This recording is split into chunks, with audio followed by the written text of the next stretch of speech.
Yes, reka nongere nguhereze ikaze nanone kuri YouTube channel.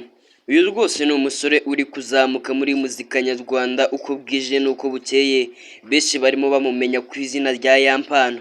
Uyu Yampano ni umwe mu basore rwose baherutse gukora udutendo hirya no hino ku buryo biri mu byamwongereye izina ryiwe, influence rwose yiwe izamuka uko bwije n'uko bukeye nyuma y'igitaramo yitabiriye cy'uyu musore Mugisha Benjamin wamamaye muri muzika nyarwanda nka The Ben. Uyu musore Yampano rero nyuma y'iki gitaramo yijeje abafana biwe mu byo azaba akorera uyu mwaka ku buryo abafana b'uyu musore byabanejeje. Koko nimba nawe uri umufana w'uyu musore bya nyabyo, ntabwo wabura gukanda like kuri iyi video ndetse ugasigana comment y'uburyo nawe ubona uyu musore wacu Yampano. Nyuma y'uko rero uyu Yampano yinjiye muri BK Arena akajya mu gitaramo rwose cy'uyu The Ben, igitaramo cy'amateka, igitaramo cyari kirimo kitwinjiza mu mwaka wa 2025. Uyu Yampano yavuze yuko ariyo nshuro ya mbere rwose yari yinjiye muri BK Arena, avuga yuko ubwo rwose yinjiraga mu muziki nyarwanda yarahiye yuko umunsi azinjira muri BK Arena aribwo rwose azaba agiye gukora nawe performance imbere y'abafana, cyane yuko byarangiye ageze ku nzozi ziwe. Inshuro ya mbere yinjira muri BK Arena yaragiye guperforminga ku buryo uyu Yampano ibyamubayeho muri iki gitaramo yavuze yuko byamutunguye, ntabwo rwose uko yari abyiteze ariko byagenze. Yarazi yuko nta bafana benshi afite ariko ageze muri iki gitaramo yarumiwe, yasanze hubwo afite influence nini, cyane yuko ubwo yageraga kuri stage bari bamuhaye iminota 5 cyangwa se 8, gusa ntabwo yari kurenga mwaho ngaho mu minota 5 ndetse n'8. Uyu Yampano iminota yahawe yayibyaje umusaruro rwose ku buryo umwanya yari afite yakoze igikorwa benshi bakumirwa. Mu kiganiro rero cyari uyu Yampano yagiranye na televiziyo Rwanda, uyu Yampano rwose yijeje abafana biwe yuko mu uyu mwaka wa 2025 bagomba kwitegura ibikorwa byiwe byinshi cyane kandi bakitegura n'indirimbo nshyashya agiye gusorana n'uyu musore The Ben. Uyu Yampano rero avuga yuko kwinjira mu gitaramo cy'uyu The Ben rwose ari abantu bamwe na bamwe yabishimira, cyane cyane mu bafasha uyu The Ben mu bikorwa byiwe bya buri munsi, kubera yuko aribo yanyuzemo ajya kwinjira mu iki gitaramo cy'uyu The Ben.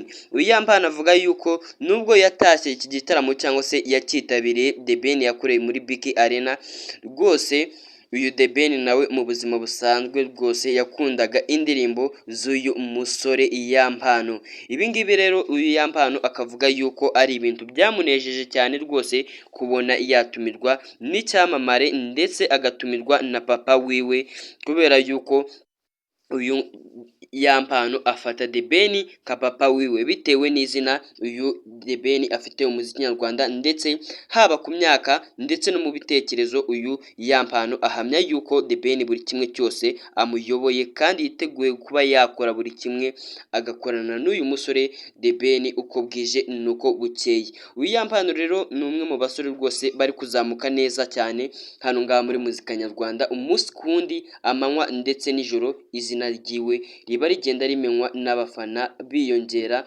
kubo yari afite. Avuga yuko kuva yakitabira iki gitaramo cy'uyu The Ben cyabereye muri BK Arena rwose yagize influence nini ihambaye, abari bamukurikiye haba kuri YouTube channel yiwe ndetse no ku zindi social media z'uyu musore, abafana biwe bagiye biyongera, ndetse avuga yuko uburyo yakiriwe muri iki gitaramo cya The Ben rwose byamutunguye cyane, ndetse na n'uyu munsi avuga yuko rwose atazigera yibagirwa ineza uyu The Ben yamugiriye, kuba yamugirira icyizere akamuhereza umwanya mu gitaramo cyiwe. Iki ni igitaramo rero cy'amateka k'uyu The Ben, igitaramo yakoze rwose ku itariki ya 1 z'ukwezi kwa mbere muri Mutarama 2025. Igitaramo cyabereye muri BK Arena. Ni igitaramo cyaranzwe n'udushya twishi tugiye dutandukanye, igitaramo cyinjirije The Ben rwose amafaranga menshi cyane y'amanyarwanda, ku buryo na n'uyu munsi The Ben avuga yuko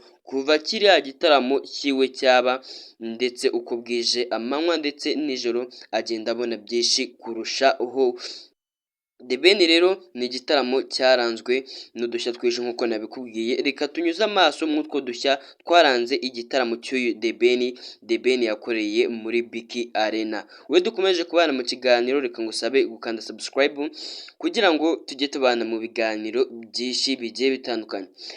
Wenda hari aho wenda wasanga warabonye udushya twaranze iki gitaramo, ariko rwose ntabwo nakwizeza yuko ibyo waba warumvishe cyangwa se warabonye hirya no hino kandi social media agiye atandukanye asa n'ibyo dufite hano ngaha. Iki kinyamakuru cyanditse Igihe Culture. Igihe Culture rwose ni kimwe mu binyamakuru biri aha ngaha byandika inkuru zizewe.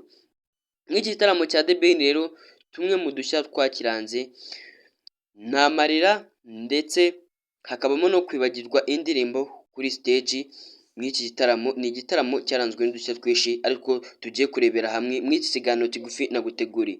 Itariki ya mbere Mutarama 2025 ni umwaka w'amateka kuri Mugisha Benjamin wamamaye nka The Ben, wakoreye igitaramo cy'amateka mu nyubako y'imyidagaduro n'imikino ya BK Arena, ndetse abakunzi ba muzika bakaza kumushyigikira ku bwinshi. Ni igitaramo The Ben yakoze aririmbana n'abakunzi b'umuziki indirimbo nyinshi, yamaze ku rubyiniro amasaha agera kuri 4 rwose, arimo ahereza abafana biwe imizigo myinshi cyane.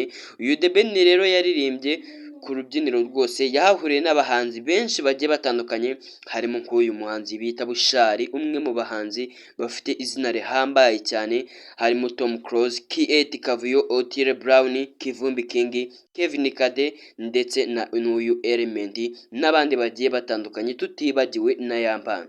Igitaramo nk'iki kitaburamo udushya rero cyangwa se ibintu byatungura abantu benshi.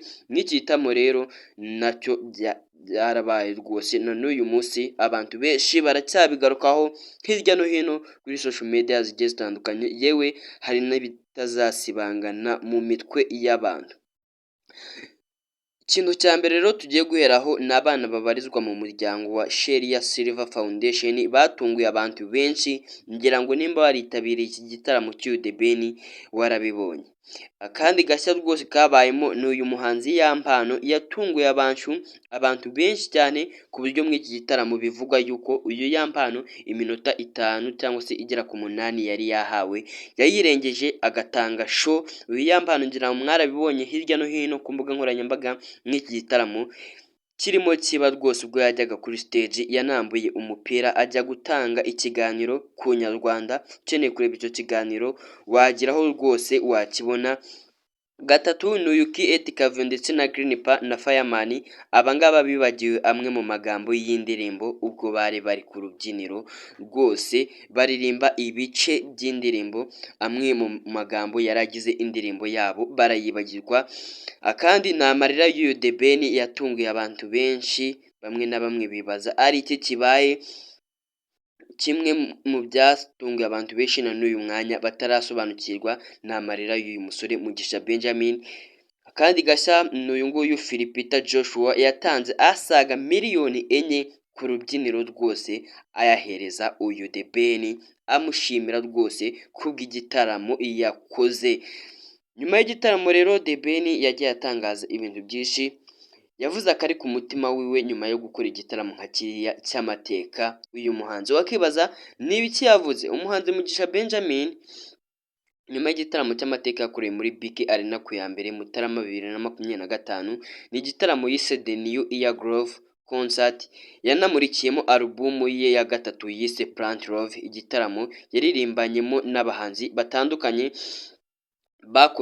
bakomeye mu Rwanda ndetse n'abandi bahuriye muri iki gitaramo bo hanze y'igihugu cy'u Rwanda, harimo nk'uyu muhanzi Otile Brown wo muri Kenya. The Ben nyuma y'iminsi 2 akoze iki gitaramo kiwe cyitabiriwe ku rwego rwo hejuru, yashimiye abatumye kigenda neza.